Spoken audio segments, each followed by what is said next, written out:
존경하는 강원도민 여러분, 지금은 위기 시기입니다. 코로나 위기에, 기후변화 위기에, 남북관계 위기입니다. 이 위기를 극복할 수 있는 사람이 준비되고 경험 있는, 경륜 있는 후보가 필요합니다. 이재명 후보는 본인 개인도 위기의 순간을 항상 기회로 바꿔왔고, 부채 덩어리 성남을 경기도 최고의 도시로 바꿔놨고, 경기도를 맡았더니 9.6% 경제 성장으로 대한민국 평균 성장률의 2배 이상의 성장을 만들어낸 능력 있는 후보입니다. 준비된 후보입니다.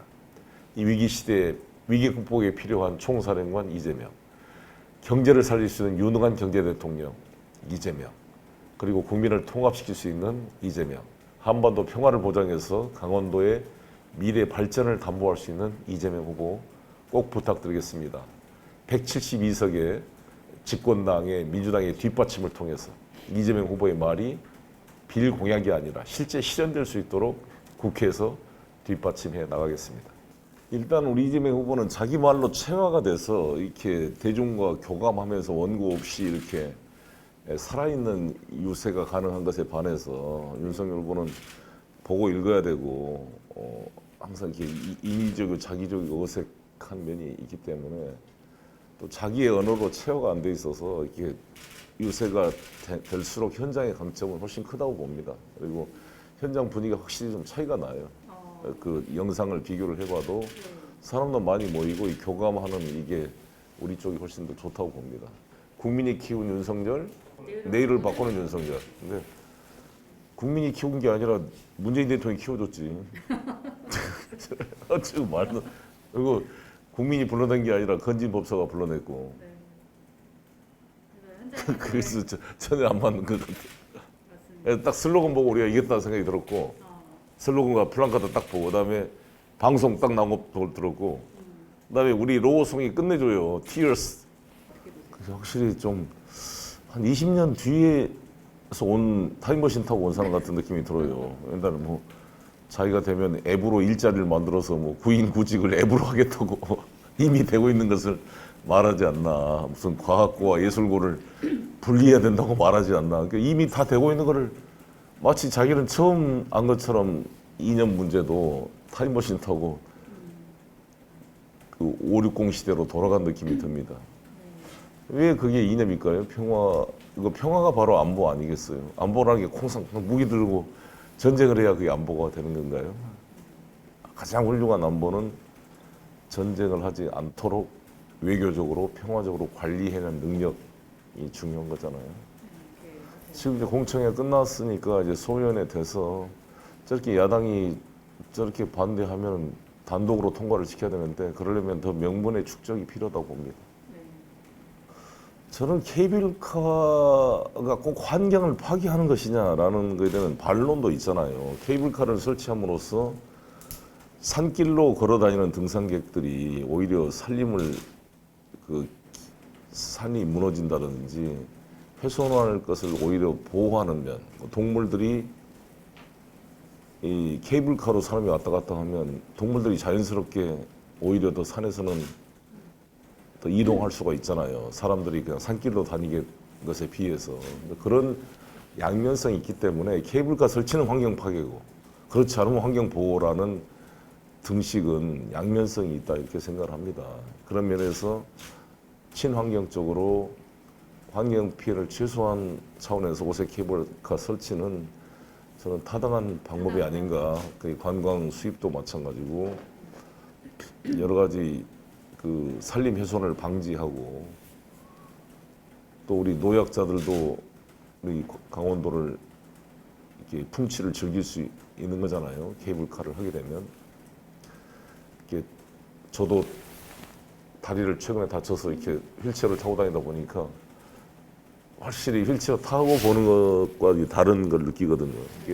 이런 장애인들이나 노약자들도 케이블카를 타고 이 강원도의 이런 설악산의 정취를 볼 수 있는 게 아니겠는가 이렇게 생각합니다. 이거는 꼭 대선 공약이 아니라도 강원도가 추진하는 거 아니에요? 그냥 추진하면 되는 거지 사실. 저희들은 중앙정부는 뭐 반대하지 않고 뒷받침하면 되는 거고 환경 피해를 최소화하는 방향으로 잘 추진되기를 바랍니다. 두 분 다시 한번 그 두 분 죽음에 대해서 애도를 표하고 또 한 분 빨리 쾌유하기를 바랍니다. 또 안철수 후보 부인도 코로나에 걸렸다는데 빨리 쾌차하기를 바라겠고요. 단일화 문제는 안철수 후보가 국민 경선 방식으로 이렇게 제안을 했잖아요. 진정으로 윤석열 후보가 그걸 받을 수 있을까 좀 받기 어렵다고 봅니다. 이준석 대표 말을 들어봐도 그렇고. 왜냐하면 국민 경선 방식으로 단일화하게 되면 안철수 후보가 이길 가능성이 높습니다. 그렇지 않습니까? 또 뭐 역선택 이런 말들이 또 나올 거잖아요. 실제로 우리 민주당을 지지하는 성향분들은 안철수 후보를 훨씬 더 선호하기 때문에 그래서 윤석열 후보가 받지 못하면 그냥 윤석열 후보나 이준석 대표 말처럼 사퇴하고 지지해라. 그 어떻게 보면 상당히 모욕적이고 굴욕적이 이렇게 굴복할 것을 지금 강압하고 있는 거잖아요. 이재명 후보나 저나 기본 관점이 선거 공학적으로 지금 뭘 연합하자 이런 것을 넘어서 지금이 위기 시대이기 때문에 위기를 극복을 위해서는 정파에 상관없이 유능한 인재를 선발해서 통합 정부를 만들어야 된다라는 거잖아요. 예를 들어 우리가 월드컵 대표팀을 하는데 강원도 사람이라고 빼고 경상도라고 빼고 전라도라고 배제하고 이러면 이 드림팀이 나올 수가 없잖아요. 네, 아무튼 그런 점에 대해서는 저도 집권당의 대표로서 국민 여러분께 송구스럽게 생각합니다.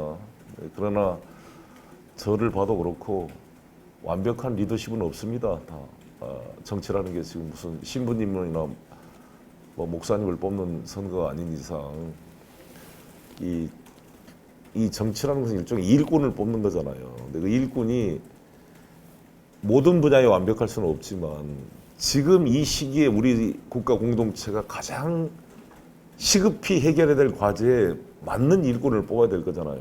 코로나 위기 국면입니다. 그 남북 관계, 기후 변화 지금 대전환기에 있습니다. 이게 코로나나 지금 현재 기후 변화가 일시적으로 다가오는 게 아니라 코로나 이전과 이후가 완전히 다를 것이다라고 말한 것처럼 완전히 이 대전환의 시기에 있기 때문에 이런 위기를 잘 관리할 일꾼이 필요한데 그건 윤석열과 이재명을 이렇게 해보면 비교가 안 될 정도로 이 강점을 보이고 있습니다. 이재명 후보가 경험이나 모든 것도 이 국가가 정치, 경제, 사회, 문화, 관광, 외교, 안보 모든 이거를 총괄해야 될 행정부 수반을 뽑는 건데 준비가 안 돼 있다라는 말씀을 드리고 이게 이재명 후보가 지금 제시한 게 위기 극복 총사령관이 되겠다. 두 번째는 경제를 살리는 유능한 경제 대통령이 되겠다. 세 번째는 국민을 갈라치고 분열하는 게 아니라 세대 간, 성별 간, 지역 간을 통합하는 통합 대통령이 되겠다. 근데 이 세 가지가 다 반대잖아요. 윤석열은 계속 갈라치고 공격하고 보복 수사하겠다 그러고 적폐라 그러는데 적폐 중에 적폐가 윤석열 아닙니까? 이렇게 많은 범죄 혐의가 있는 후보가 있었어요. 대장동도 몸체는 윤석열이라고 실제로 박영수고. 제가 대선이 끝나도 반드시 특검하겠다고 한 이야기가 그겁니다. 이런 것들 자기 부인의 그런 도이치모터스 주가 조작과 그 학력 경력 위조 변조 그런 논란과 자기 장모가 지금 19만 평 부동산 투기했다는데 미니 신도시급이에요.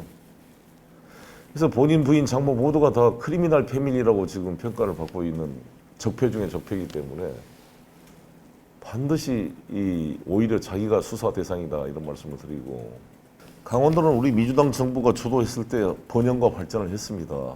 남북 화해협력 정책이라는 게 사실 강원도의 정책이기도 하잖아요. 금강산 관광이 활성화됐을 때 고성이나 이쪽이 다 발전하고 육로 관광이 뚫렸을 때 얼마나 희망에 부풀었습니까? 뭐 대륙 경제와 연결돼야 우리 강원도 미래가 있는 거잖아요. 그래서 저는 제가 이재명 정권이 만들어지면 러시아 측과 협력을 해서 환동의 크루즈를 만들어 볼 생각입니다. 그래서 우리 속초라든지 이걸 통해서 러시아 관광객들이 또 중국의 관광객들이 블라디보스톡을 통해서 우리 속초에 내려가지고 금강산 설악산을 구경할 수 있는 그러한 관광 루트를 만들어 보겠다라는 게 제 생각입니다. 문재인 정부 초기부터 내가 예타 면제해라고 김동연 부총리 그때도 소극적이고 뒤늦게 3년 4년 다 돼서야 예타 면제가 돼가지고 이제야 그러니까 이것도 늦은 거지. 그래서 왜 이재명 정권이 필요하냐면 저부터도 추진력 이재명은 합니다. 송영길도 합니다. 제 스타일도 추진력 아니에요. 그래서 이재명 대통령을 만들어 주시면 이 송영길 당대표가 딱 손을 잡고 강력하게 추진을 할 것입니다. 밀어붙이고.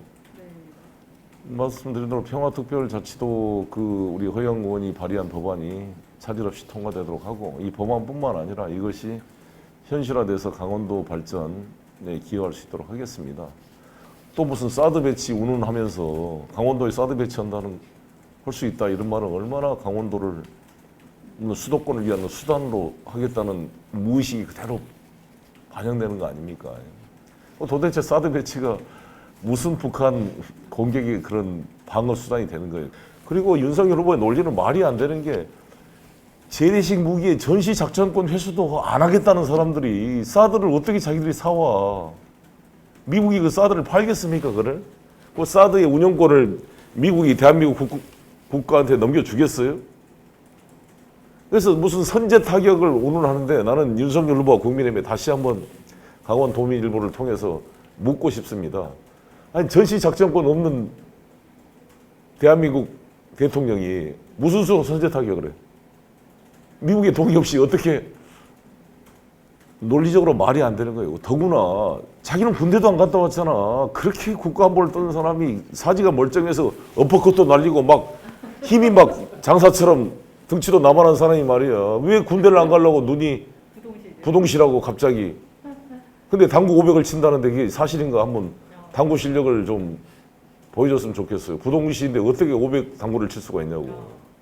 그리고 왜 군대 갈 때는 갑자기 그렇게 신체가 이상하던 분이 검사 될 때는 또 정상이 되냐고. 그래서 검사 때 신체 검사했던 그 시력 차이가 0.2로 알려져 있는데, 이건 0.7이었고 저기 군대 면제될 때는 그 신체 검사 결과를 국민 앞에 공개할 것을 윤석열 후보에게 다시 한번 강원도민일보를 통해 촉구하는 바입니다. 그걸 보여주세요. 그래 놓고 국가안보를 이야기하십시오. 자기는 더 많은 돈의 뉴스와 정보를 얻기 원하신다면 좋아요와 구독을 눌러주시길 바랍니다. 감사합니다.